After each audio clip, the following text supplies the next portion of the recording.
लगता है? बोले चंद्र भगवान भुवन भास्कर सूर्य जब मकर राशि में प्रवेश करते हैं तो ये कुंभ का पावन अवसर आता है। कहते हैं ना, मकर संक्रांति के दिन प्रयागराज में शाही स्नान होता है। बड़े बड़े अमलात्मा विमलात्मा ज्ञानेंद्र मुनिंद्र संत सन्यासी कंदराओं से निकल कर कुंभ के पावन पर्व पर उनका दर्शन प्राप्त होता है। और उसी प्रयागराज की भूमि पर महाराज एक पावन आश्रम था और उस आश्रम के ऋषि थे महाराज भरद्वाज। भरद्वाज ऋषि प्रयागराज में निवास करते थे। भगवान राम के चरणों के अत्यंत अनुरागी थे। ये भरद्वाज मुनि बसहि प्रयागा,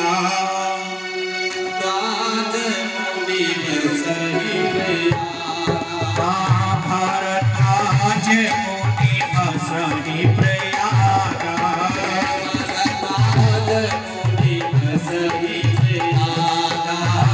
तिनहि राम पद अति अनुरागा, तिनहि राम पद अति अनुरागा।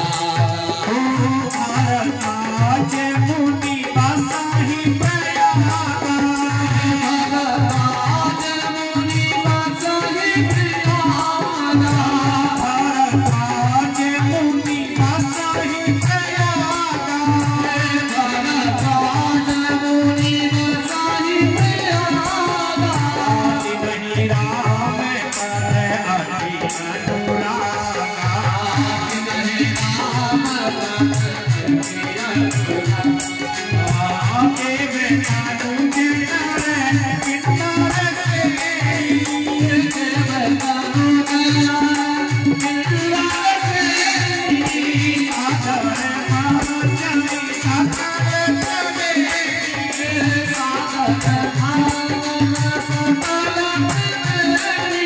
से भारद्वाज मुनि बसहि प्रयागा, भारद्वाज मुनि बसहि प्रयागा,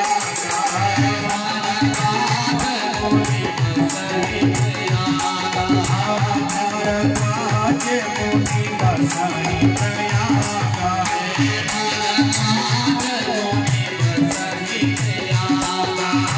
श्री राम जय राम जय जय राम, श्री राम जय राम जय राम। तो भारद्वाज ऋषि त्रिवेणी के पावन तट पर बसते हैं।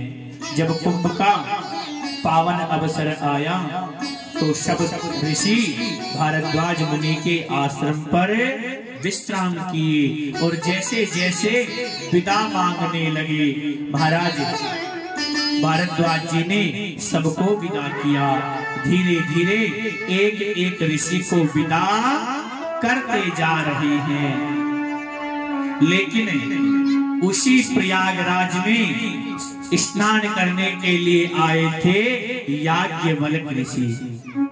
याज्ञवल्क्य ऋषि जब प्रणाम करने आए तो भारद्वाज मुनि ने उनके पांव पकड़ लिए।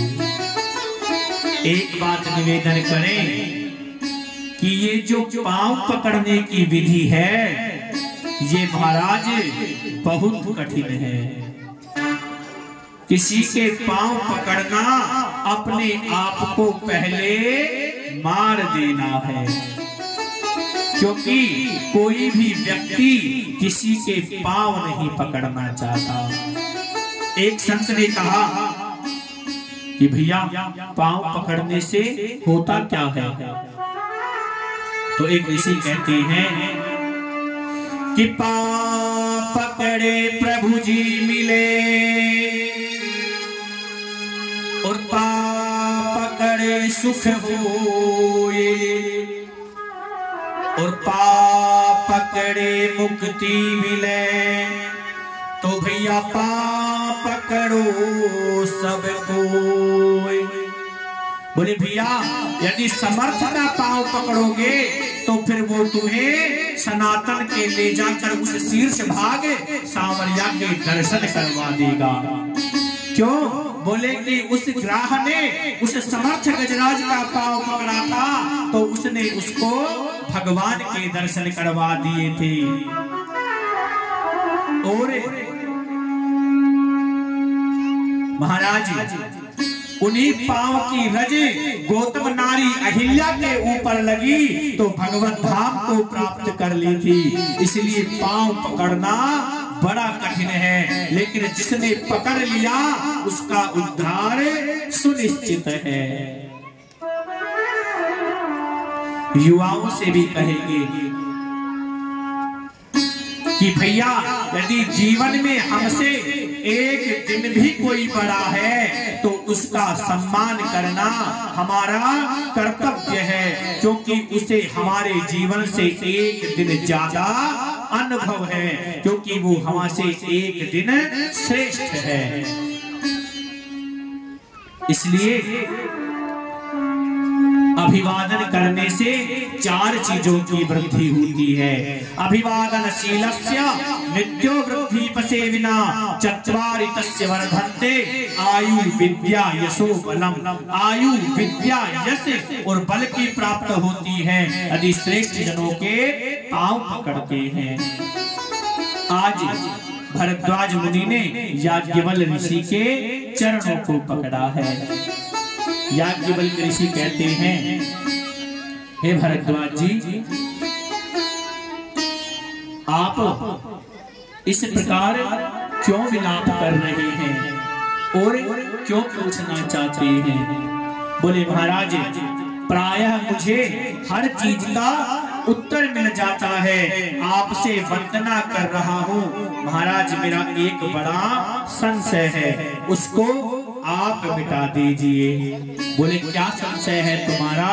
देखो बड़े ध्यान देने योग्य बातें हैं। अभी पिछली चौपाई में क्या आया था कि भारद्वाज मुनि बसा ही प्रयागा और तेना ही राम पद अति अनुरागा। भगवान राम के चरणों में उनका अति अनुराग है। और दूसरी चौपाई में क्या आया है कि राम कवन प्रभु पूछहु तो ही कवन पूछहु तो ही। राम कवन प्रभु पूछहु तो ही।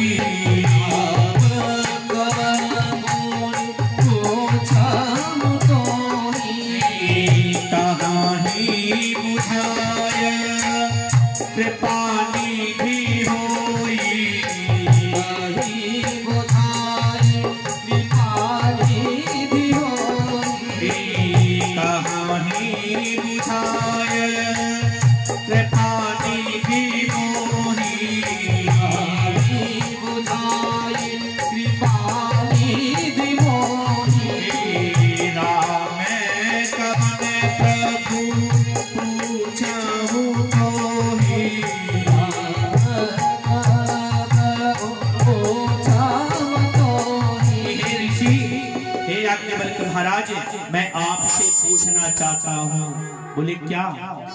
बोले कि ये राम कौन है? देखिए हम आप सभी लोग यहाँ बैठे हैं, हमसे कोई पूछे कि ये राम कौन है तो बड़ा आश्चर्य लगेगा कि महाराज रामचरितमानस की पुस्तक लेकर बैठे हो और पूछ रहे हो राम कौन है।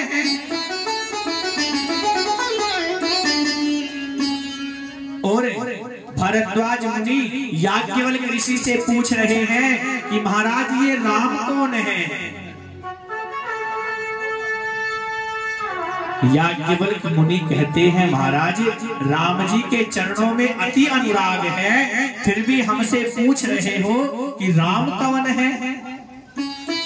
भरद्वाज मुनि कहते हैं महाराज एक राम को तो मैं भी जानता हूँ, मैं उस राम के नाम के महिमा नहीं पूछ रहा हूँ, मैं पूछ रहा हूँ जिस राम का चिंतन भगवान भूत भावन भोलेनाथ करते हैं वो राम कौन है। एक राम को तो मैं भी जानता हूँ। याज्ञवल्क्य जी कैसे कहते हैं तुम किस राम को जानते हो, तो कहते हैं कि एक राम अवधेश कुमारा, एक राम अवधेश कुमारा, एक राम अवधेश कुमारा, एक राम अवधेश कुमारा, तिनकर चरित विदित संसारा, तिनकर चरित विविध संसारा, एक राम अवधेश कुमारा, एक राम अवधेश कुमारा, तिनकर चरित विदित संसारा, तिनकर चरित विविध संसारा, नारी रह कर लेहु अपारा, नारी रह कर लेहु अपारा, नारी रह दुख लेहु अपारा, नारी रह दुख लेहु अपारा, आया पुरुष तेरी रावण मारा,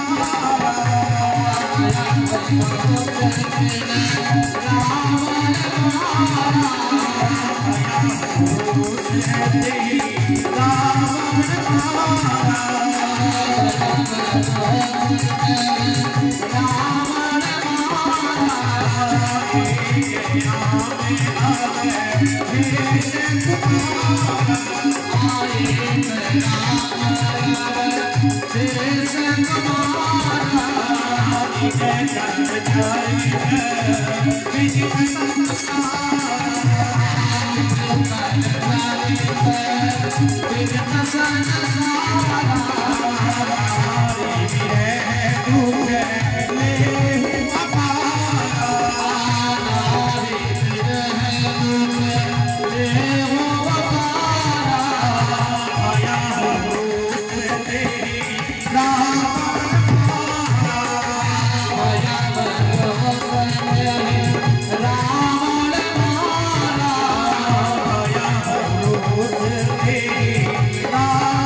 राम को तो मैं भी जानता हूँ, वो अवध नरेश महाराज दशरथ का पुत्र है।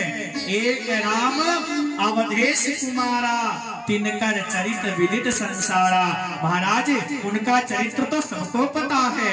क्या बोले? नारी विरह दुख लेहु अपारा। नारी के विरह में उन्हें बड़ा दुख हुआ, भयउ रोष ते ही रावण मारा। अत्यधिक क्रोध आया और रावण को उन्होंने मार दिया। महाराज एक प्रश्न करना चाहता हूं, इसमें भगवान जैसी कौन सी बात है? क्यों कि अवध के राजा दशरथ का बेटा था और पिता के वचन के लिए वन में चला गया और एक दुष्ट ने उसकी स्त्री का हरण कर लिया।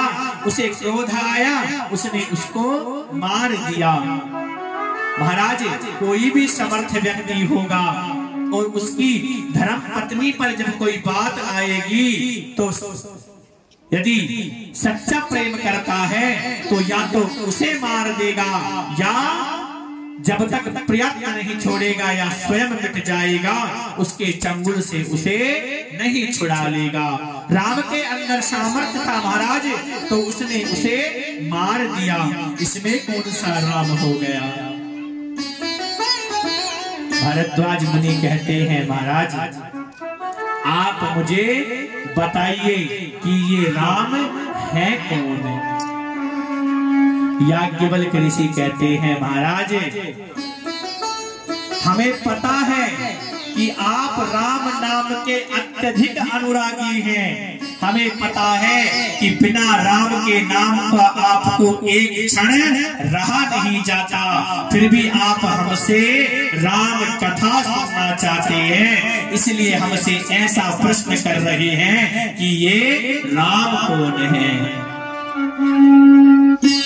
हाथ जोड़ के निवेदन करें, सदगुरु के पास जाएं, ब्राह्मणों के पास जाएं, संतों के दरबार में जाएं। अपने ज्ञान का प्रदर्शन नहीं करना चाहिए, अनभिज्ञ बन जाना चाहिए। हमें कुछ नहीं आता, जो आप कहोगे वो हम स्वीकार करेंगे। परम ज्ञानी है महाराज भरद्वाज जी, लेकिन भगवान याज्ञवल्क से पूछ रहे हैं साधारण सा प्रश्न कि ये राम कौन है। महाराज याज्ञवल्क ऋषि कहते हैं कि हम आपको बताएंगे कि ये राम कौन है। कौन है राम? बोले राम तो वो है जो बिनु पागे चलहि सो नहीं बिनु काना।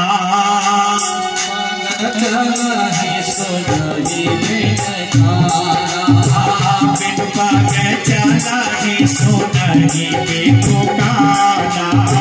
बिनु पागे चलहि सो नहीं बिनु काना। कर बिनु कर मैं करहि विधि नाना।